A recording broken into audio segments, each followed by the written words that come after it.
2025 jubilee വർഷം ഈ December 24 വൈകിട്ട് ഉദ്ഘാടനം ചെയ്യും.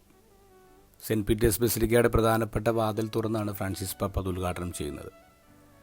ഡിസംബർ 26 വിശുദ്ധ സ്റ്റീഫൻ്റെ തിരുനാൾ ദിനം ജൂബിലി വർഷത്തിലെ രണ്ടാമത്തെ വാതിൽ തുറക്കും.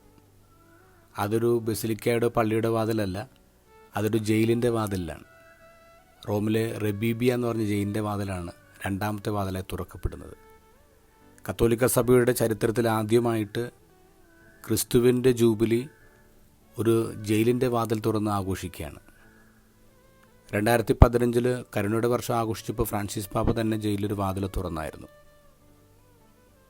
റെബീബിയ ജയിലിൻ്റെ വാതിൽ തുറക്കുമ്പോൾ ഫ്രാൻസിസ് പാപ്പ പറയുന്നത് ലോകത്തുള്ള എല്ലാ ജയിലുകളുടെയും പ്രതീകമായിട്ടാണ് ഈ വാതിൽ തുറക്കപ്പെടുന്നത്. മത്തായി തൻ്റെ ഗോസ്പലിൻ്റെ വാതിൽ തുറക്കുന്നത് ഈശോയുടെ വംശാവലി പറഞ്ഞുകൊണ്ടാണ്. അതാണ് ഇന്നത്തെ ഗോസ്പൽ. മത്തായി ഒരു ടാക്സ് കളക്ടറായിരുന്നല്ലോ, അതുകൊണ്ട് കൃത്യമായ കണക്ക് കൂട്ടലുകളുണ്ട്. 14 പേരടങ്ങുന്ന 3 ഗ്രൂപ്പായിട്ടാണ് തിരിച്ചിരിക്കുന്നത്. അല്ല, ആദ്യത്തെ ഗ്രൂപ്പ് ഗോത്രപിതാക്കന്മാരെക്കുറിച്ച് പറയാം, അബ്രാഹം, ഇസഹാക്ക്, യാക്കോബിനെ കുറിച്ചൊക്കെ പറയാം. രണ്ടാമത്തെ ഗ്രൂപ്പ് പറയുന്നത് രാജാക്കന്മാരെക്കുറിച്ചാണ്. അതിൽ ദാവീദുണ്ട്, സോളമനുണ്ട്. മൂന്നാമത്തെ ഗ്രൂപ്പ് നമുക്ക് പരിചിതമല്ലാത്ത പേരുകളാണ്, അത്രയും ഫേമസ് അല്ലാത്ത ആൾക്കാരുടെ പേരുകളാണ്. ഈ വംശാവലിയിൽ 4 സ്ത്രീകളുടെ പേര് പറയുന്നതിൽ 4 സ്ത്രീകളും ഇസ്രായേൽക്കാരല്ല. അതിൽ 3 പേർക്ക് ഡാർക്ക് ഷെയ്ഡ് ഉണ്ട്. അതിലൊരാൾ അഡൽട്ടറിയിലൂടെ വന്ന കുഞ്ഞാണ്.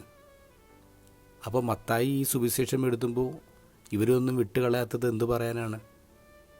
ഈശോ ഈ ഭൂമിയിലേക്ക് വന്നത് പാപികളിലൂടെയാണെന്ന് പറയാനല്ലേ? ഈശോ ഈ ഭൂമിയിൽ നിന്നത് പാപികൾക്ക് വേണ്ടി എന്ന് പറയാനല്ലേ? അതേ സുവിശേഷം തന്നെ ഇന്ന് നമ്മുടെ പള്ളികളിൽ വായിക്കുമ്പോൾ സഭ എന്താ പറയുന്നത്? ഈശോ പാപികളിലൂടെ വന്നു എന്നുള്ളതല്ലേ?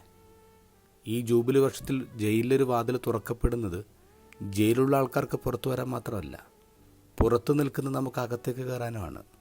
അകത്തുള്ള ഒരു പ്രത്യാശയിലേക്കും പുറത്തുള്ള നമ്മൾ കരുണയിലേക്കും പ്രവേശിക്കട്ടെ.